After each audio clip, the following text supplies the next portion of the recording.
Yo, what's up guys, my name's Hakiii and these are the best money grinding vehicles in GTA Online. We're gonna have all sorts of different vehicles, both cheap and expensive, so it's gonna be for all types of players. Beginning with an Amani Tech upgradable vehicle, you can put the missile lock-on jammer on it, so no weaponized vehicle can lock onto you. This is the Ocelot Virtue. It's actually a really fast supercar. It's got one of the best accelerations in the game. It also looks super cool as well, and obviously with Amani Tech, it's a super safe vehicle to drive around if you're doing some free mode missions. This car originally costs over $2 million, but how you get it for free is by completing the first and last dose missions through the Freak Shop. I did in fact make a video on that before. On top of the Amani Tech that's right over here, the best option to make this a very safe vehicle, as we said, is the missile lock-on jammer, but on top of that, you also want to put some extra armor plating on it. It's going to add some armor on the doors right here, and it's going to make it where it takes a couple of explosions to fully blow up the vehicle, making it even safer. So it takes a couple of explosions, plus no one can lock onto you, so it's very difficult for other players to actually grief you while you're doing missions. When it comes to Amani Tech, this is the one and only real free option you could just go and unlock, and because you can get it for free, I probably would say this is the best Amani Tech vehicle you can get out there. We're gonna start off this video with a lot of cheap options, so this is yet another free vehicle that's amazing, especially for beginners. The Duke of Death is completely free in the Warstock website as long as you connect your GTA account to your Rockstar Social Club account, and I really like this vehicle not just because you can get it for completely free, but also because as a vehicle it's very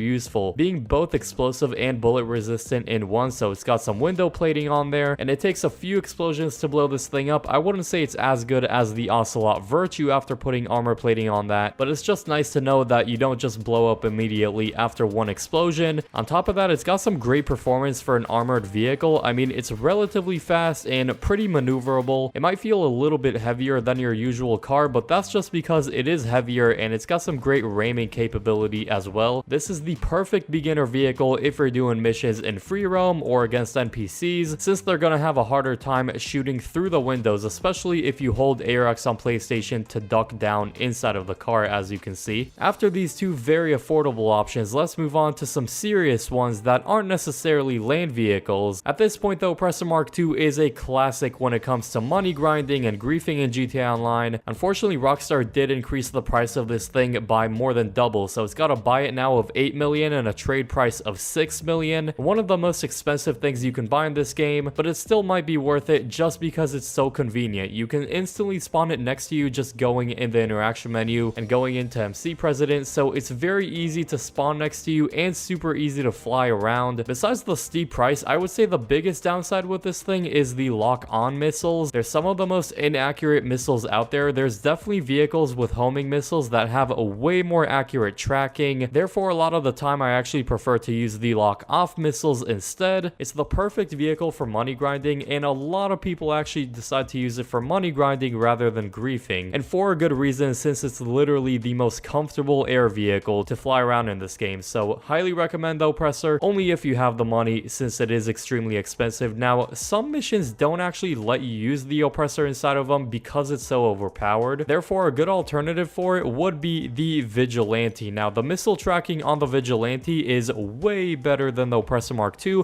but of course this vehicle can't fly. It is a rocket boosted land vehicle, which is actually a lot of fun to use because you have the rocket boost, plus this is a super armored and heavy vehicle. Kind of sucks that it has no explosive resistance, unlike, let's say, an Amani Tech vehicle, of course, but if you can't afford to use a land vehicle instead of an air vehicle, this thing is really good, very efficient, and you can spam the rockets with it. There's no cooldown between shooting missiles. One of the most fun vehicles I've ever used in GTA Online, once again with great missile tracking. The missile tracking on the Vigilante is one of the best in the game, hands down. It's really difficult to actually miss a shot with these missiles. Don't do that. That's something you gotta be careful of. So make sure you don't shoot something that's too close to you, otherwise you're gonna blow yourself up. So once again, that's a good demonstration of the biggest downside with the Vigilante. You can also find it in the Warstock website for a couple $1 million.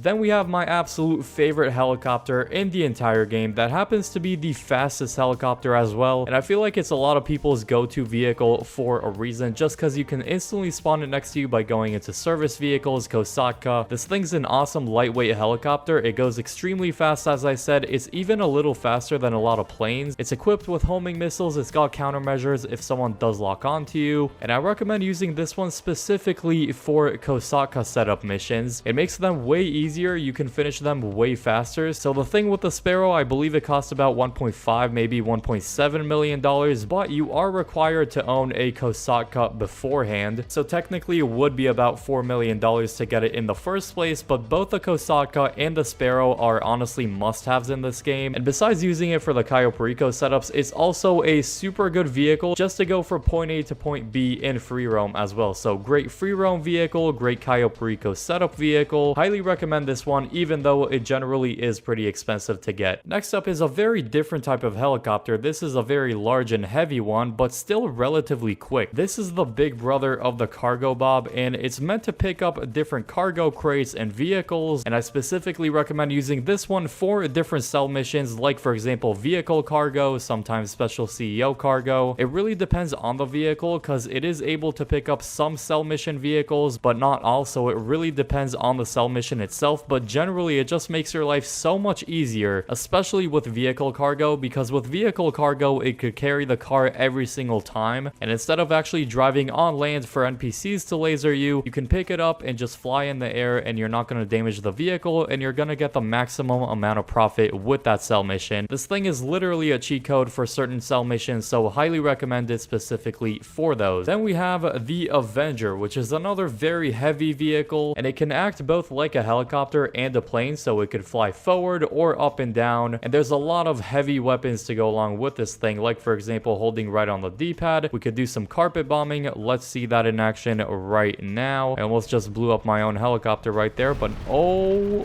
my goodness. If you press B or circle, you can actually have like a downward view of the bomb bay doors. So let's do some carpet bombing right there and blow up a bunch of vehicles. Not sure if this thing has unlimited ammo. If it does, that's absolutely insane. If you want to switch to plane mode, you just hold down on the left stick and then you go way faster forward. It's one of the very unique vehicles in the game that has both plane mode and hover mode, and sometimes if the propellers do break, you can actually still continue flying, or I should say gliding, with this plane for a good amount of time. You're not going to go down instantly, and so this is one of the most armored vehicles in the entire game. It takes a lot of missiles to blow it up. A great all-arounder vehicle is of course the Night Shark. It's so good for so many different types of missions, whether it's heist setups or heist itself, or free mode missions, sourcing, selling, whatever it might be. You can use it for a lot of different missions, unlike let's say the Oppressor Mark II and a couple of other vehicles. It's both explosive and bullet resistant. You can somewhat compare it to the Duke of Death we looked at earlier, but it's just a way better version. Gonna cost you just under 1.25 million, which honestly is a very fair price point. One of the better bang for your buck vehicles in the game. A lot of people compare it to the armored Kuruma, which is a bit cheaper, but even though the Night Shark's more expensive, I definitely recommend using the Night Shark. It's way better than the armored Kuruma, and it's definitely worth the extra money. I definitely prefer the Night Shark over the armored Kuruma. Plus the Kuruma doesn't even have a front mounted machine gun. It isn't super powerful, but it is fun to light up some people or NPCs with this. It definitely does the job, especially with NPCs. Overall, the Night Shark, one of the best purchases you can make in this entire game. Another great Amani Tech option is the Omnis EGT. I didn't want to put only one Amani Tech option because I feel like Amani Tech vehicles in general are great, but if I had to choose two, I would probably go for the Virtue and the Omnis EGT, although there are a lot of good ones. But this is an electric vehicle, so it's got some really good acceleration, but it might be a little bit slippery for some people, as you can see. The Virtue is too, but I feel like the Omnis EGT is a little bit more slippery than the Virtue. Now, we did mention the Oppressor Mark II earlier, but something that's required to get it in the first place is a Terabyte, but that's going to be another great grinding vehicle. The Terabyte's one of the best vehicles in the entire game. It's a great all-in-one type vehicle. There's so much to it, including a whole mini business inside of it with its own signature missions. I really like doing client jobs, especially robbery in progress. That's one big plus with this vehicle. You can also add the master control terminal to it inside of the garment factory and organize all of the different businesses that you own through this one screen. The garment factory is very important to own with the Terabyte, just because this is the only place that you can put Bureau Tech on the Terabyte, which includes the master control terminal, as we just said, also the missile lock-on jammers, so technically it is an Amani Tech vehicle. Silent running is basically unlimited off the radar, as long as you're sitting still with the Terabyte outside in a free roam session, and collectible scanner basically just helps you find collectibles if you haven't collected them yet, and of course you can also find it in the Warstock website, just like a lot of other vehicles on this list. Since we did talk a good amount about Amani Tech in this video, click the video on screen now for the best Amani Tech upgradable vehicles.